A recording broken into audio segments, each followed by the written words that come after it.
Assalamualaikum warahmatullahi wabarakatuh. Alhamdulillah, alhamdulillahi rabbil alamin. Assalatu wassalamu ala asrafil anbiya'i wal mursalin, sayyidina wa maulana Muhammadin. Ashhadu an la ilaha illallah wa ashhadu anna Muhammadar Rasulullah. Allahumma sholli ala sayyidina Muhammadun musyabihil wal ikhram, ya wal jalil wal ikhram, wa tahirin wal mujahidina, amma ba'du. Ibadallah wa ittaqullah. Bersyukur kita kehadirat Allah dengan mengucapkan alhamdulillahi rabbil alamin atas segala limpahan karunia rahmah dan hidayahnya, serta dengan izin dan ridhonya kita dapat menjalankan amanahnya, beramal dan beribadah zahir batin dunia dan akhirat. Bersalam kita tak akan terlupakan, marilah sama-sama kita sampaikan kepada junjungan kita Nabi Allah, Nabi akhir zaman, Rasulullah Muhammad sallallahu alaihi wasallam. Atasnya kalimahnya kita kalamkan selawatnya dengan membacakan Allahumma sholli ala sayyidina Muhammad wa ala alihi sayyidina Muhammad. Alhamdulillah, insyaallah bertemu lagi dengan saya, Guru Mursyid Syekh Nur Muhammad Buya Irwan Maulana Al-Khalidi, Pasaman, Sumatera Barat, Indonesia. Tentunya dalam rangka meningkatkan iman dan takwa kita kepada Allah dengan berbagi wawasan dan ilmu pengetahuan, baik secara hakikat, baik secara tarekat, baik secara ma'rifat, yang insya Allah mudah-mudahan bisa bermanfaat untuk kita bersama.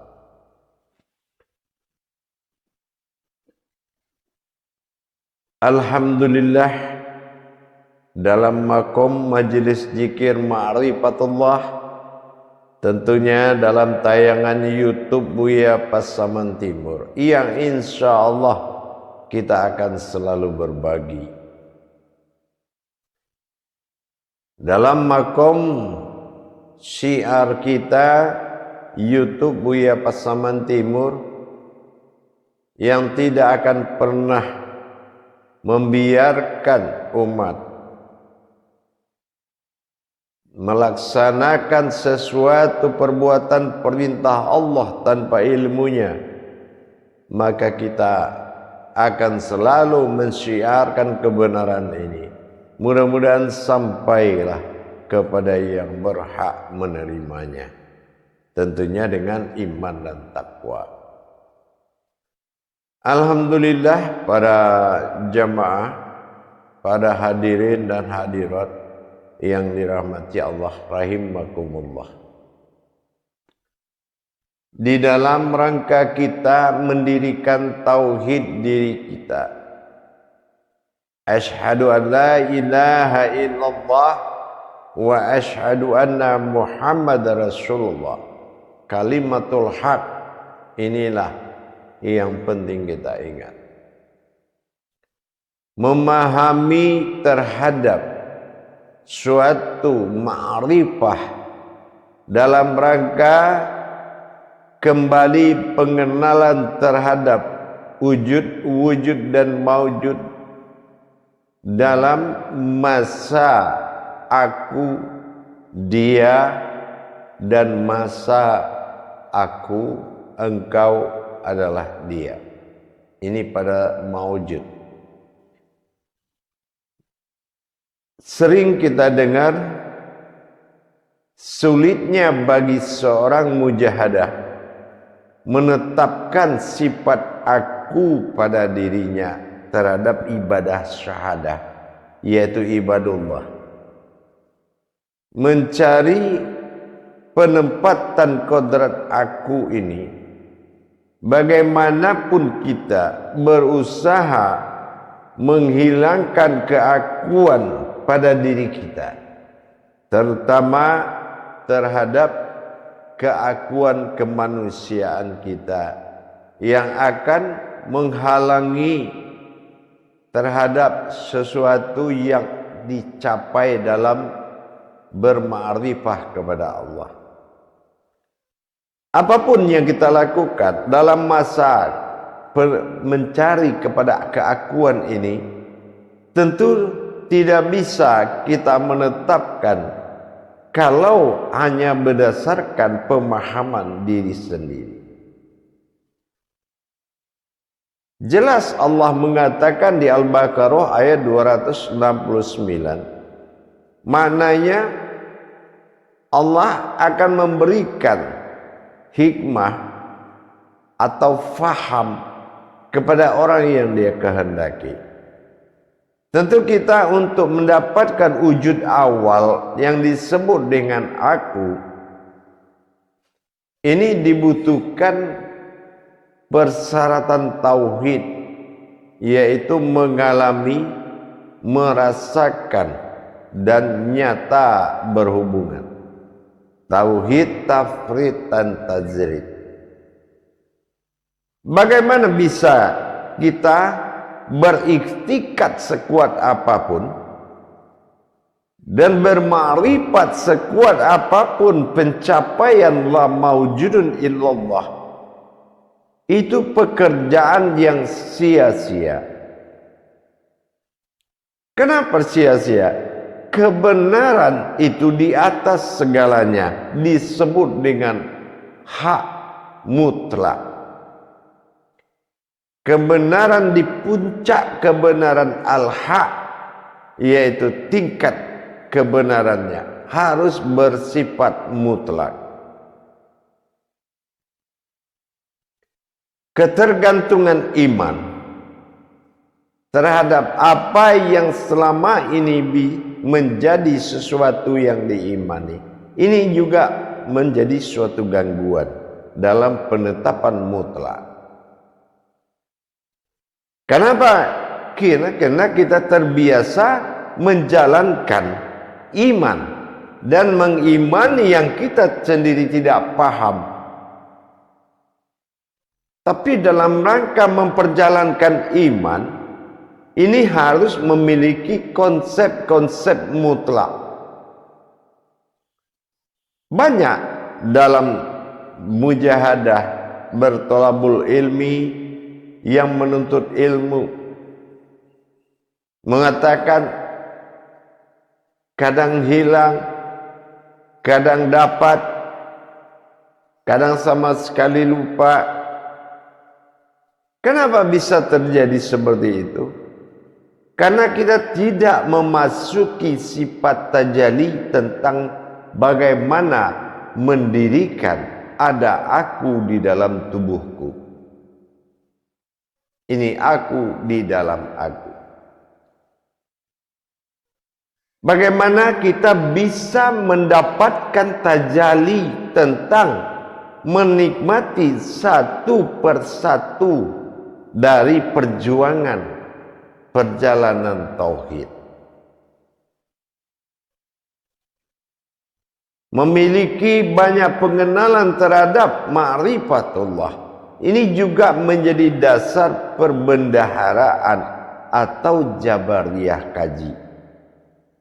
Kurangnya jabariyah atau wawasan tentang kerahasiaan-kerahasiaan Tuhan terhadap diri berwujud kepada Allah, ini juga akan menghalangi atau menghambat untuk mendapatkan suatu khadim atau mutlak. Dengan itu kita harus menempuh jalan tafrid tajrid. Itu wajib kita tempuh. Tafrid tajrid dalam makom tauhid. Kita harus memasuki masa perjalanan menyatakan berhubungan dalam dua wujud atau jiwa dalam satu kodrat, sehingga satu kodrat ini tidak pecah pedoman kita dalam menetapkan dua jiwa dalam satu kodrat. Ini namanya tauhid. Tidak lagi terpandang Allah berbeda Muhammad, tidak lagi terpandang Muhammad berbeda dengan Allah, tapi Ahmad, wujud Allah adalah Muhammad, ini di dalam sifat hakikatnya. Maka kita harus melalui proses tafrid dan tajridnya, yaitu proses mengalami dan merasakan. Bagaimana kita mendapatkan proses mengalami dan merasakan di makom keakuannya? Tentu kita harus mentadabbur kajinya. Kita lihat dulu kapan ada kata aku dan apa wujud aku itu. Kenapa ada kata aku? Kita tidak bisa dengan berikhtikat dan mengambil keputusan sebuah marifat, kita mengadakan pengakuan tanpa mengalami dan merasakan, tanpa nyata bertauhid. Belum nyata tauhid Allah itu adalah wujud yang bermaujud bagi dirinya. Ini prasangka masih keluar dari diri. Kalau kaji tauhid tidak boleh keluar dari diri, karena tauhid kajinya mengkerucut kepada titik awal mula jadi, bukan bertambah mekar. Ini menentukan kapasitas rohani kita. Nilai rohani itu akan lebih besar kalau yang dia santap dalam kaji itu adalah batin. Kalau yang dia telan dalam kaji itu adalah nur. Kalau yang dia rasakan dalam kaji itu adalah rahasia.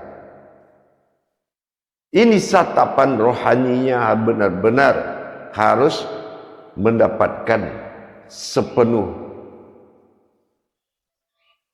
Untuk itu kita wajib melakukan proses tajali tentang satu persatu dari wujud dan maujud.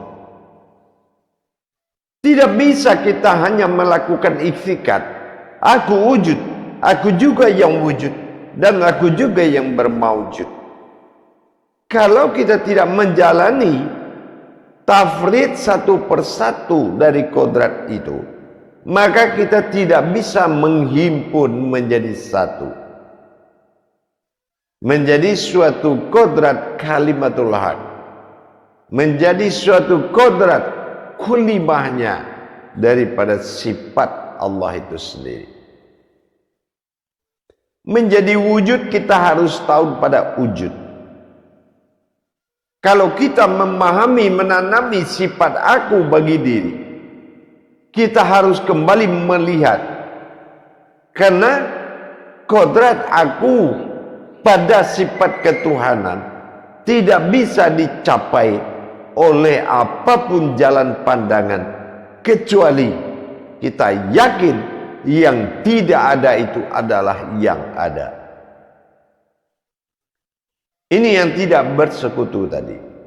Memahami bahasa-bahasa munajat tentang ketuhanan Allah pada diri kita. Aku ada di dalam ketiadaan, dan yang tiada itu adalah aku yang ada. Sesungguhnya yang ada itu malah yang tiada.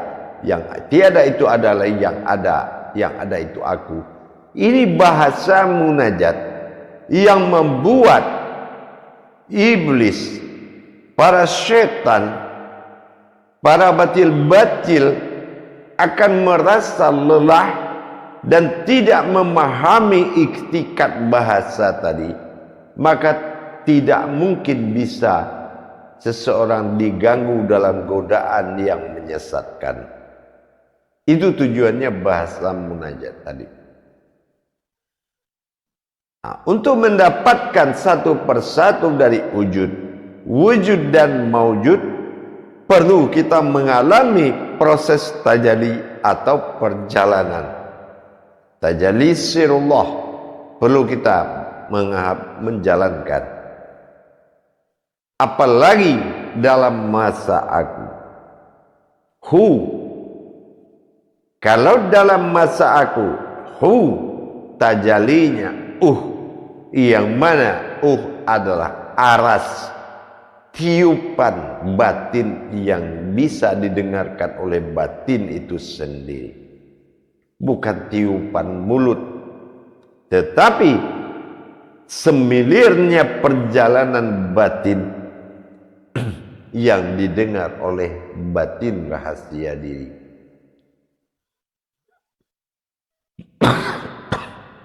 Jamaah yang dirahmati Allah rahimakumullah,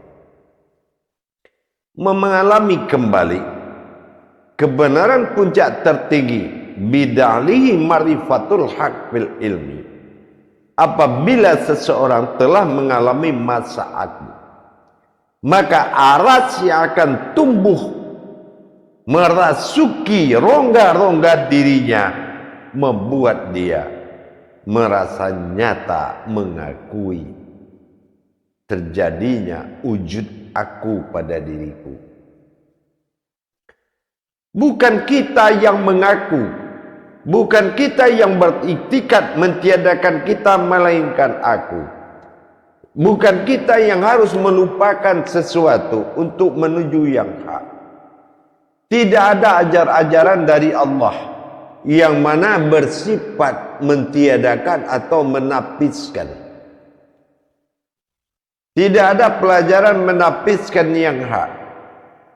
Maka di saat kita mengalami proses tajalli sifat aku pada diriku,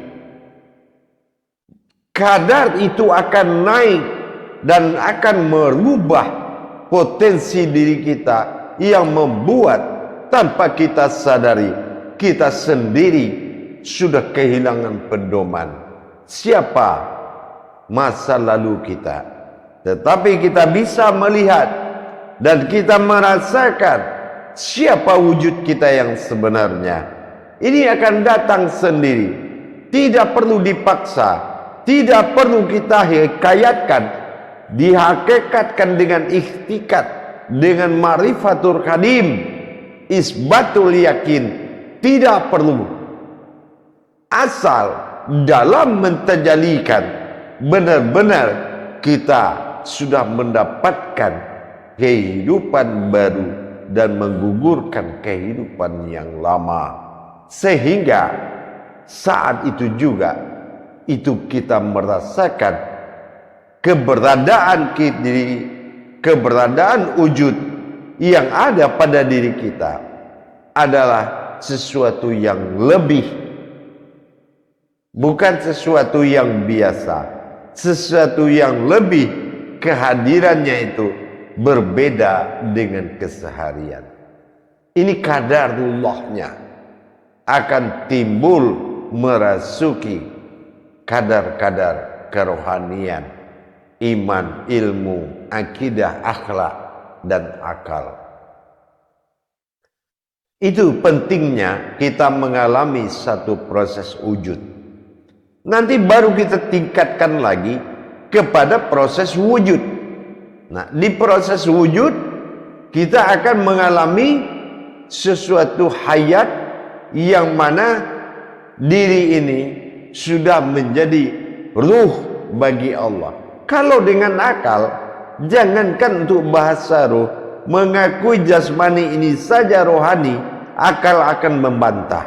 Tetapi kalau kadarnya ini sudah naik, maka akal itu yang akan membimbing kita untuk mengakui.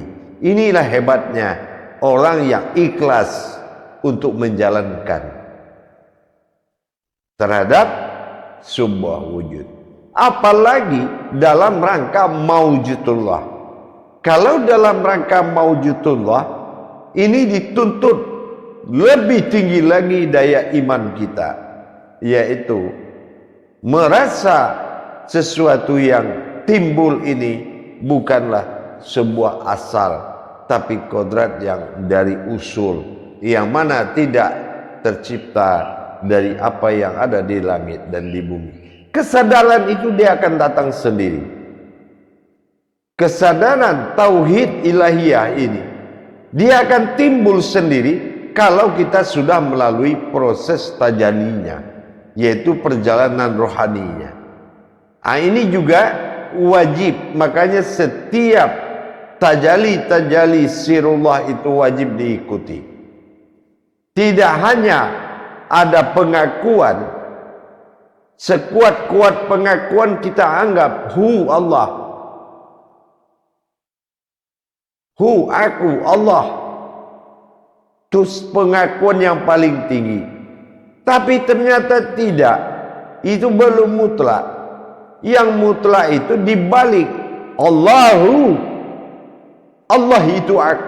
Nah itu mutlak, berarti tidak ada kebenaran sebuah pengakuan tanpa melalui proses tajali dalam rangka tafrid dan tajrid, mengalami dan merasakan.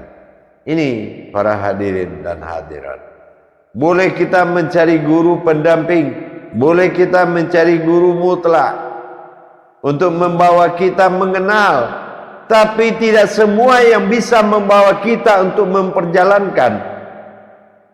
Kalau hanya mengenal, mengakui, belum tentu dia kenal dan dia akui. Kalau hanya mengenal dan mengakui, belum tentu dia kenal dan dia akui. Tapi kalau sudah mengalami dan merasakan dan nyata berhubungan, maka mutlak sudah.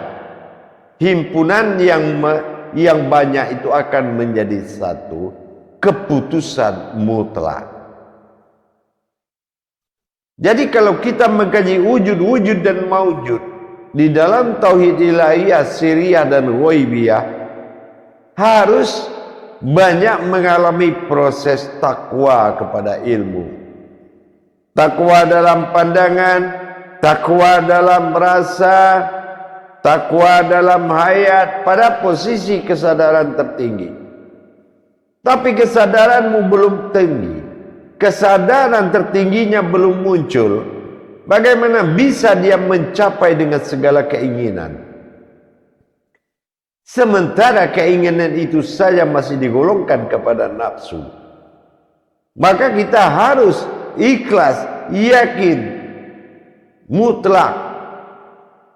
Karena kajian kodrat adalah kajian aras, kajian terkuat dan membutuhkan kekuatan.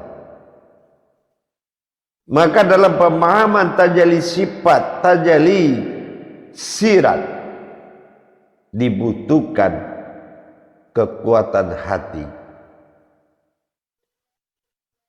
Kekuatan hati sangat dibutuhkan. Artinya hati yang membutuhkan. Kita belum tahu apa-apa tentang Tuhan. Kita belum tahu apa-apa tentang perbuatan Tuhan. Kita belum tahu apa-apa tentang perbendaharaan Tuhan. Dan kita belum tahu apa-apa tentang bagaimana kodrat Tuhan. Sebagai umat yang berawal dari Tuhan mula awal jadi, kita wajib menguasai perjalanan tauhid diri kita kepada Allah.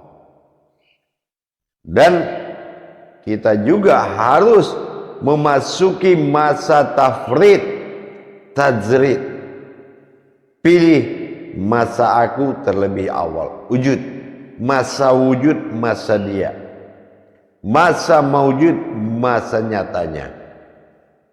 Terhimpun wujud dan wujud, maka terlihat dalam mawujud.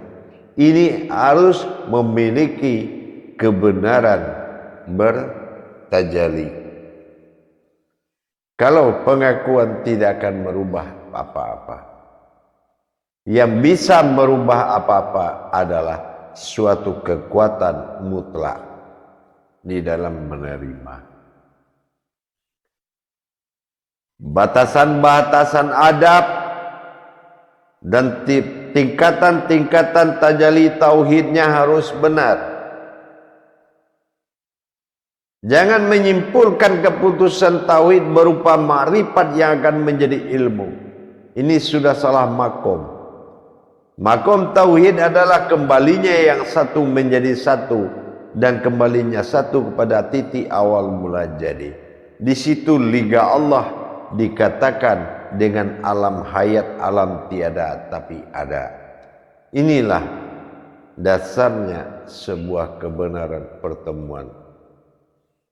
Insya Allah, himbauan saya kepada kita yang bermujahadah kepada Allah dan pada diri kita, bagaimana supaya kita benar-benar mendapatkan perjalanan tajalli dan mengalami serta merasakan dan nyata setelah mengalami. Ikuti selalu tajalli tauhid sehingga kita terlepas dari praduga, prasangka. Prasangka yang dimaksud oleh Allah adalah kedudukan, bukan prasangka dugaan. Hindari. Insya Allah mudah-mudahan dengan kita memasuki alam tauhid adalah diniyah diri, batin diri yang menjadi sifat dari tajalli agama. Agama adalah kodrat, kodrat adalah diri. Maka dengan demikian kita akan terlepas dari mempersekutukan, dari perbuatan-perbuatan kafir sindik yang membuat kekafiran rohani kita, maka kita terlepas dari hal-hal kebatilan yang demikian. Tentu dengan kita mengikuti tajalli tauhidnya. Insya Allah mudah-mudahan bisa bermanfaat. Bagaimana kita bisa mengalami masa aku, masa wujud, dan masa mawujud dengan tenang, penuh hati yang membutuhkan. Bukan sebuah hayat membutuhkan ilmu, tapi hati yang membutuhkan Tuhan. Insya Allah mudah-mudahan bisa bermanfaat. Alhamdulillah, untuk pertemuan ini saya akhiri dengan akhirul kalam. Wabillahi taufiq wal hidayah. Assalamualaikum warahmatullahi wabarakatuh.